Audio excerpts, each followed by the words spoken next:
Hello, good evening, everyone. How's everyone doing? I am finally home and finished with my work day, so I wanted to kind of pop on today and review a practice question. I just want to give folks a minute to kind of see that I'm on live and give you guys a chance to kind of pop in. Hopefully, some of you guys will be able to see me and join in.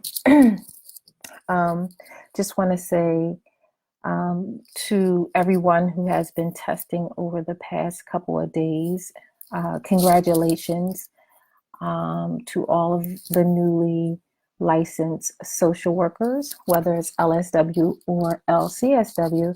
I just want to say congratulations to you all for all of your hard work. And I know how exciting that can be. And for those who haven't made it quite yet this time, that's okay. Just know that there is progress in the process and no time for giving up. Many of you already know that this exam is just not an exam you can kind of just walk into and just take. So it will require some work from you. And I hope that those of you who are preparing and studying for this exam is pretty much taking this process very seriously, because it is. Just a little bit about myself. My name is Bridget Montgomery. For those of you who do not know me, I am a master social worker. I do hold a license in clinical social work. I also hold a Master of Science in Nonprofit Management, and I am a certified sex offender treatment specialist. This is what I do. This is what I love. This is what I enjoy. And whenever I get an opportunity or get a chance, I like to pretty much come out live and assist and help folks as I can. Yeah, so I see some folks are joining me, so I'm gonna get ready and get started soon, but I wanted to give some time. Nevertheless, what I wanted to say is that this question was already presented earlier today. And it's a really good question. I call it a yummy question. There are certain questions that I'll put out there, and they're fairly, they're fairly self-explanatory. I don't want to say easy, but it kind of makes sense to kind of derive at the best answer choice. And then there are some questions that, I may post that will take a little bit more of processing and reasoning through, or accessing your knowledge bank to kind of recall and remember information in particular. And I think today's question was one of those yummy types of questions. And so I kind of wanted to just talk about it briefly and kind of go over some points. If you can read my subtopic, oh, I can't see it. Okay.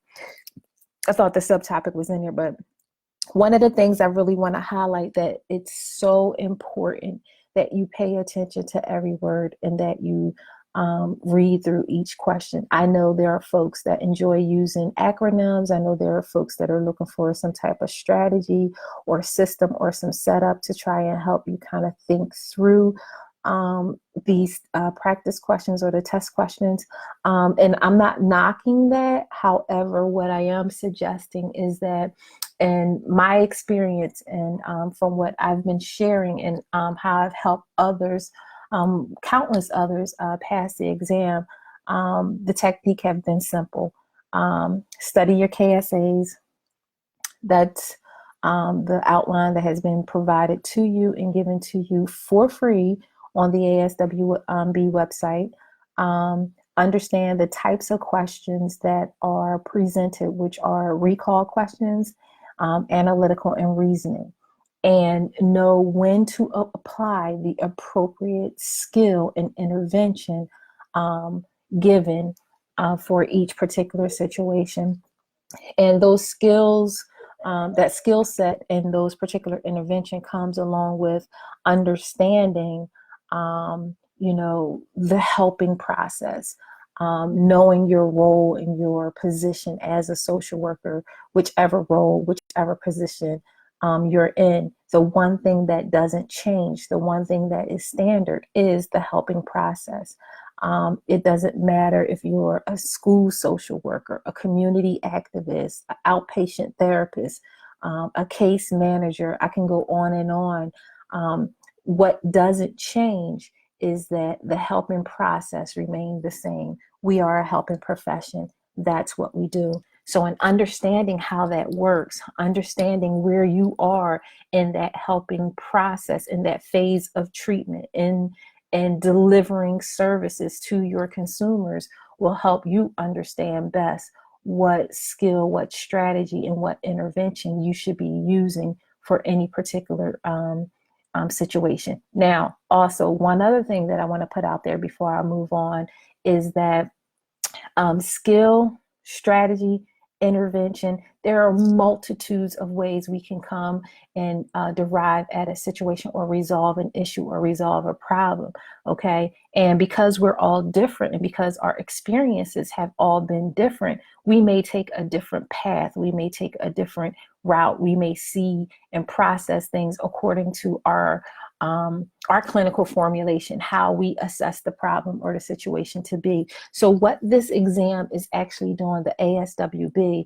is really tapping into your ability to be able to identify what is actually going on in the situation, in the scenario. So when you think about your client, when you think about the people that you're working with, you as the social worker, you're assessing the situation, you're identifying the problem, what is going on. And based on that situation or that problem or that issue or that need, then and only then do you begin to put in place the strategies and the steps that you need to take to help resolve that problem. So with that being said, I'm going to go ahead and move on to the practice question. As I already said, this question was already put out there this morning, and a lot of you answered it. Some of you probably haven't seen it yet. So for those of you who haven't seen it yet, it'll be a first time. But for those of you who have, what you're going to get is kind of like an in-depth, understanding of what's going on. If you hear someone in the background, that's my son. I'm home now, so he really liked to kind of tap in with me. Just like, go play. Yes, go. He liked to tap in when I'm busy, when I'm working, and kind of take advantage of me at that particular point. You got to love the kids. All right, so let's go ahead and take a look at this question. This was really a yummy question. And so there were so many different responses. So I'm in various different groups. This is not the only group that I'm in, but I'm in various different groups. And throughout each of the groups, the responses were all over the place. So I thought it was important that I go ahead and take time out and kind of discuss this and see what we could come up with. Okay, so the question read as such. An oncology social worker is working with a family in which the teenage daughter has been diagnosed with a rare but terminal form of cancer. The girl and her parents are hopeful for a miracle despite hearing from the oncologist that the cancer is terminal. Given the family's reaction, how should the social worker proceed? A, the social worker should gently remind the girl and her family that the cancer is terminal. B, the social worker should help the family move through the other stages of grief, since they're most likely in denial. C, the social worker should help the family focus on their optimism. Or D, the social worker should meet separately with the teenager to ensure she understands that cancer is terminal. Okay, so these questions are kind of like, all right, so what's really going on here? Let's take a look, right? So I know there are a lot of different people that are providing all kinds of support, and some people, present you with multiple different questions. I like to just take my time with one at a time and kind of look at it, not just look at it, but pay attention to what's going on. And then even through that, getting a clear understanding of why the rationale is what it is. So here we have an oncology social worker. right? All right, so we know this is a hospital social worker. This social worker is stationed in a hospital. She is working, or he is working with a family in which the teenage daughter has been diagnosed with a rare but terminal form of cancer, right? So what we can take from here is that this is a new client, even though it doesn't say it specifically that this is a new client. We can, I don't like to use the word assume, we can draw an inference that this is a new client simply because, she's presenting to them something, she's presented to them information that she quite got from the doctor. So this social worker have to go to this family and say, hey, listen, got to interpret the data. Or is going to the family after they've been given information and pretty much have to interpret the data, interpret what has been shared with them from the doctor. So just want to make sure that the teenage understand that she has a rare but a terminal form of cancer. Now, if I was to use my imagination, I can see this set going on, right? The girl and her parents are hopeful. Keyword, okay? Let's look at that. The girl and her parents are hopeful. Uh-oh, what did I just do? I could bring that back. They are hopeful for a miracle. All right, that means something, right? When I saw some of the responses earlier today, I was just like, oh, wow, right? So that's big. Me, I would identify that as a keyword or key phrases, right? So they are hopeful for a miracle, right? Being hopeful for a miracle, what does that suggest? That suggests that they understand what is going on here. And I read in the responses, a lot of people were saying that this family is in denial. And I don't think the family is in denial. I think what pulled some of us into believing that the family was in denial is that once we read the responses and we saw this word, we just kind of jumped into that and said, okay, they're in denial because she has terminal cancer. All right, so you're getting these results. You're being told that you're quite possibly you're going to die. And so the family is hopeful. They're praying and they're hoping for a miracle, despite hearing that the cancer is terminal. So that word despite, okay, so yes, I'm picking out these words, right? And I'm doing it purposely because that's a transitional word, right? That word despite hearing doesn't, again, say that this family is in this denial. It says, okay, I know the cancer is terminal, but just because it's terminal doesn't mean that I'm not going to be hopeful. It doesn't mean that I'm not going to believe something different could happen. I know it's terminal, but I'm hoping for something different. That's what that transitional word for me meant, okay? And I'm pointing this out because I think it's so important for us to be able to take our time and pay attention to what's going on, because if we don't, we can miss those things and we begin to make assumptions and we begin to think outside of what's actually going on as opposed to seeing what's actually happened. So what's actually happening here is that we have a young girl who has been diagnosed with a rare but terminal form of cancer. The girl and her parents, they're hopeful, even though they heard what the oncologist said to them, even though they heard that the cancer is terminal, even though they understand, y'all see that? Even though they understand that she may die. Okay, so given the family's reaction, all right, so I'm gonna highlight that again. Given the family's reaction, so what does that mean? So the family, their response to the news wasn't, one of those usual responses. Their response to what's going on is a little bit different than what quite possibly the social worker was expecting. So given the family's reaction, how should the social worker proceed? So now we got this all broken down. So we know that this is a new session, or a beginning session, right? This is a new family.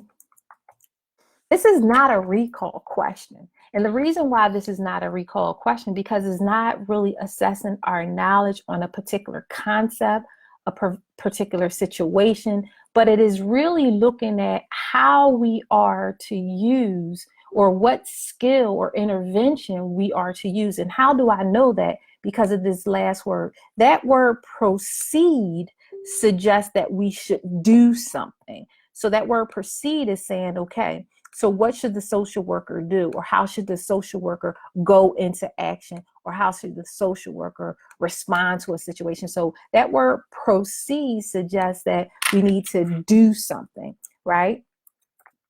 And when you're doing something, we need to analyze this a little bit closely so that we know what it is that we need to do, or we know how to proceed, and we know what is the appropriate way to handle this situation so that we don't, take the client too far off or make them even more, discouraged than what they've already been, or whatever the case may be. So that word proceed is another key word that suggests to me that, we need to intervene, we need to do something, we need to go into action. Okay. So what's the problem? What situation here should we be addressing? So if we look at this a little bit closely, again, we need to pay attention. All right. So this is where you as the social worker really come in, okay? When we're dealing with these scenarios, what's really important for you to be able to properly come to the best answer choice, you need to be able to identify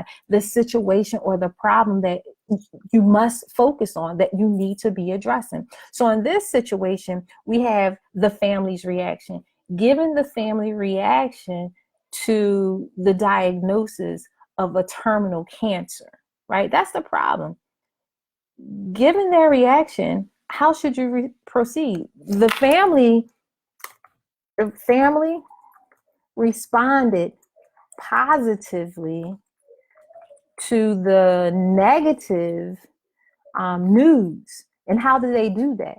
They responded by being hopeful, even though they heard the oncologist stating that the cancer is terminal. So this is the situation that we want to address. Do y'all see that? We want to address how they're responding to the information that they're receiving, that their teenage daughter has terminal cancer.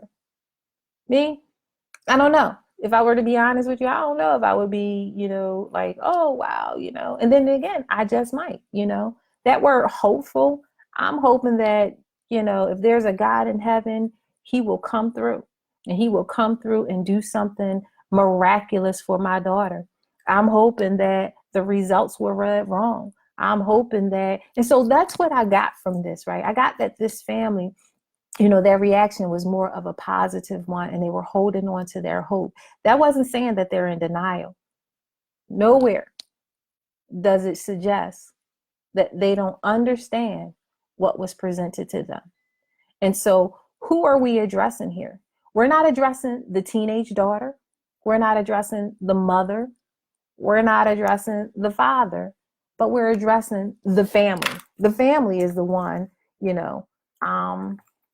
the family as a whole is the one that we are addressing, because it's their response, their reaction, everyone, the daughter, the mom, and the father, it's their response, their reaction that, was given, that we need to be addressing, and that we need to focus on and pay attention on in this particular situation, given what we were given in this scenario. Nothing more, nothing less. I'm not adding anything. I'm not taking anything away. Look at what I have highlighted, bolded, underlined, okay? I have the word terminal form of cancer highlighted. I have hopeful for a miracle. I have the word despite. Okay, that's another key word that for me suggests that again, like I already said, that they have an understanding of what's going on and proceed. Okay, so we're still going to move on. Yes, she has terminal cancer, but we're going to move on. We're going to keep moving forward. And how should the social worker, proceed? How should the social worker help this family? So let's go ahead and look at the answer choices. I hope this is making sense to you guys. I know that I'm moving really slowly, but it's so important for me to do this. We all have various different teaching styles, but for me, it's so important that I pay attention to word choices. It's so important that I, teach you how to synthesize and read between the lines and pretty much draw inference based on the information that is given. There's a big difference between assuming and drawing inferences. Drawing inferences is being able to read the information that is not there, read what's being said, even though it is not stated. Assuming is what we come up with, what we add to, or what we take away that could pretty much change the direction of everything. I'm not changing the direction. I'm not adding anything, and I'm not taking anything away. I'm paying attention to the words that was given. I'm focusing on the 4 choices that was given to me. And because of that, I'm deriving at my best answer choice. So let's go back. A, should you, the social worker, remind the girl and her family that the cancer is terminal? Well, why do we need to remind them of something that they already know? So I'm going to say no. We don't need to remind them of what they already know. How do I know they already know this? That word, again, despite, right here. Despite, right?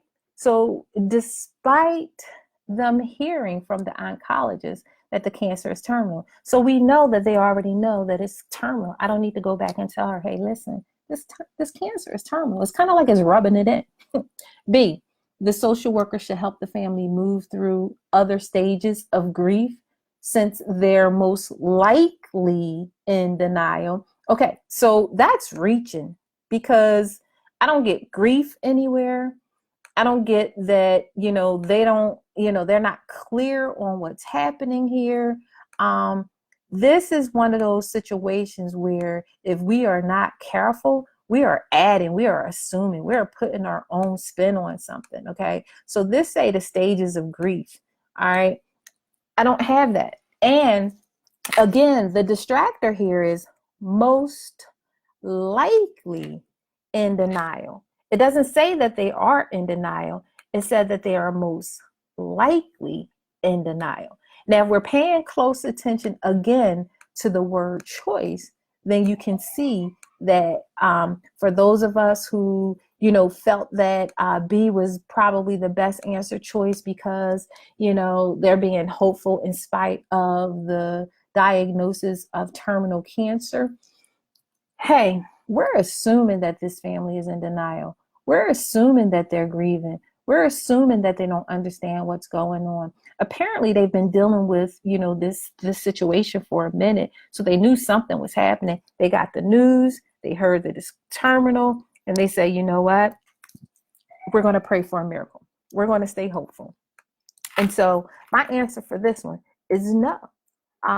There's nothing leading to make us believe that this family is in denial.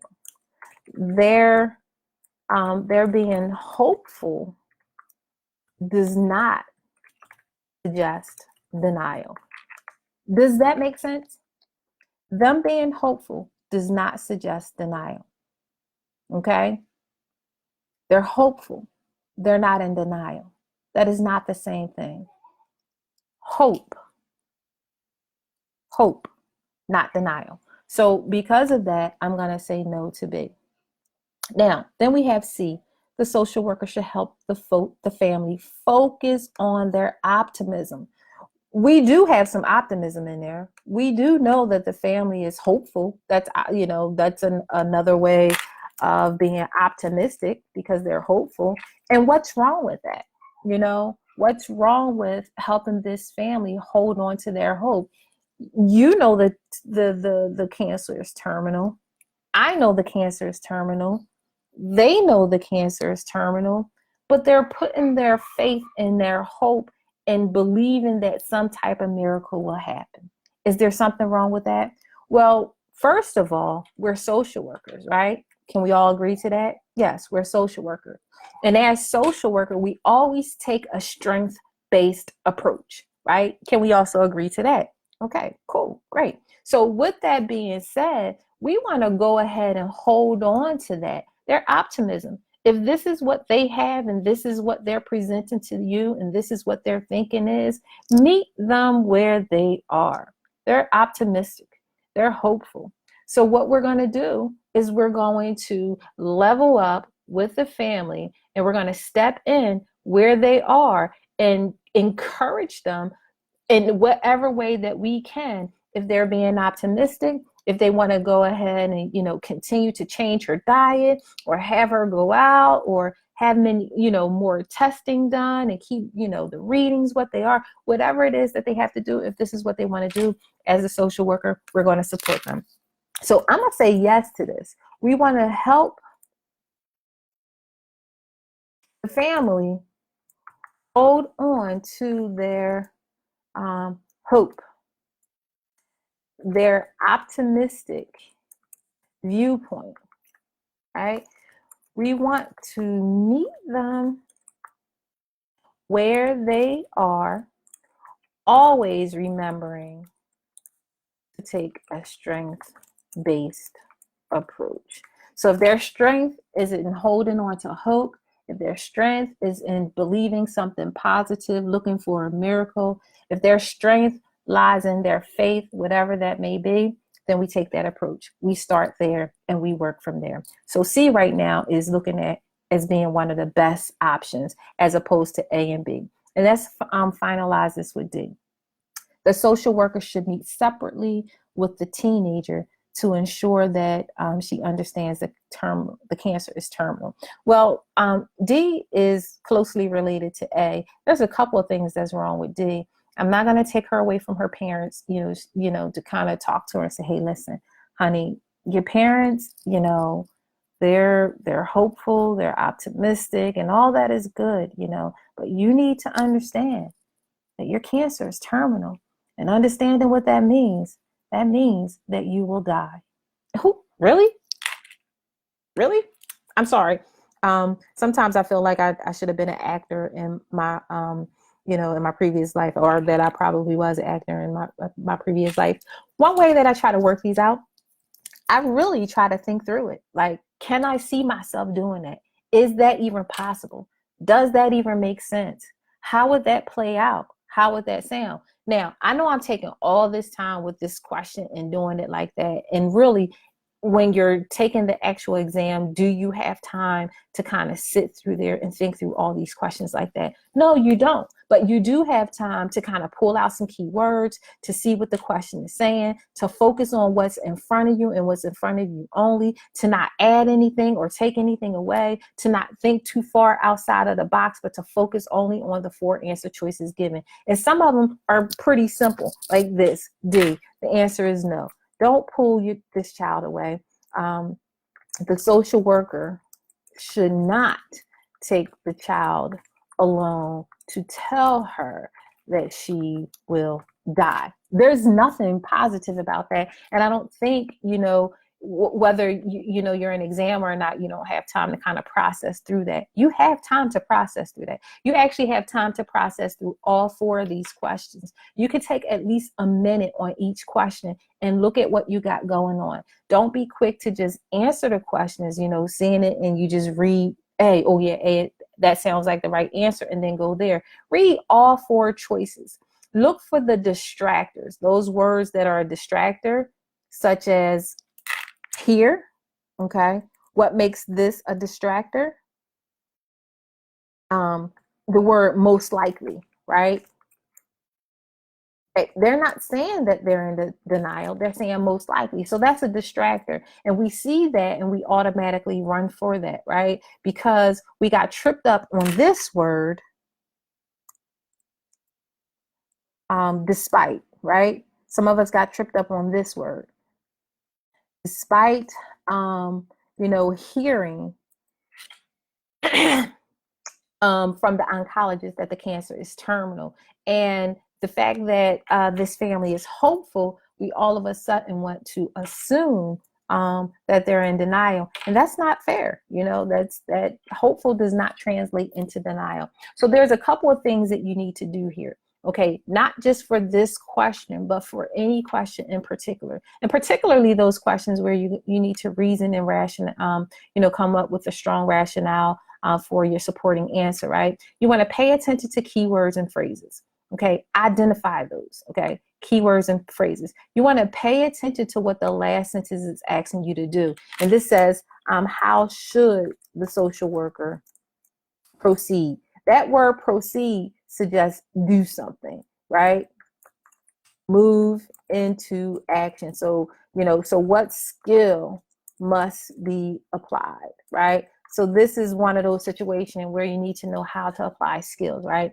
And then if you cannot identify the problem or the situation that you need to be that needs to be addressed, you're going to get stuck. If you can't focus on or identify the correct issue, situation, or problem that you should be addressing in the scenario, chances are you're going to go to the wrong answer choice, right? And so being able to pull that out and knowing who are the people or the person or who you should be addressing in that situation. Phase of treatment for me that I think it's important. I think that gives, again, a opening or understanding and helping you know what kind of skill you should be working on, what kind of skill set. So if it's the ending phase of treatment, you're not going to be doing ending kind of work. If you're in the middle phase of treatment, you're not going to be doing stuff in terms of that should be happening in the beginning phase of treatment, because in that middle phase of treatment, you should have your treatment plan already together. You should have your goals set. You should have interventions in place. You should be working that plan. And so working through that process, right? And so after 2 or 3 sessions, we should be really in the throes of helping our clients work through their issues and come to a resolve. And so you're not going to use the same type of interventions in the middle phase of treatment that you're going to use in the beginning phase of treatment. So knowing where you are in that process is really important. And understanding, for the purpose of taking the exam, is this a knowledge-based question where you're just recalling information and it's assessing what you know about a particular concept, or is it an analytical question, one of which you need to process and reason through? And so if you can, pull off these different things when you're looking at these questions, I think you have half the battle won. Now, this look a little messy, it look a little confusing. I got a lot of colors going on here, but I kind of wanted to take my time and slow walk through this. All right. I hope this information was helpful. I hope it made sense. Leave any questions that you have in the comment section. Leave any questions that you have for me in the comment section. I'll do my best with trying to get back to you. If you missed any portion of this discussion, that's okay. Don't worry about it. It will be uploaded on my YouTube channel, so you could go over to YouTube and kind of review it again and pay attention. Here's the rationale and the reasoning for those of you who didn't answer the question earlier, and for those of you who are late to joining us. Here's the rationale for why C is the best answer choice. So we got, since there are cases in which people survive after a terminal diagnosis, it's for the social worker to help the family remain optimistic. When people are given a terminal diagnosis, maintaining hope and optimism can reduce their depression and anxiety and lead to better outcomes. The fact that this family are praying for a miracle indicates they already understand that the cancer is terminal. Just for a personal side note, my niece at age 18 was diagnosed with stage 4 lymphoma. And stage 4 is the last stage that you can meet with cancer. She had to immediately go into chemotherapy and then radiation therapy. And it was a scary time for us. I mean, so scary that, I couldn't even look at my niece. I can remember going through that phase, and just the thought of her not being with me and me losing my niece, it was just unbearable. My niece is now 25.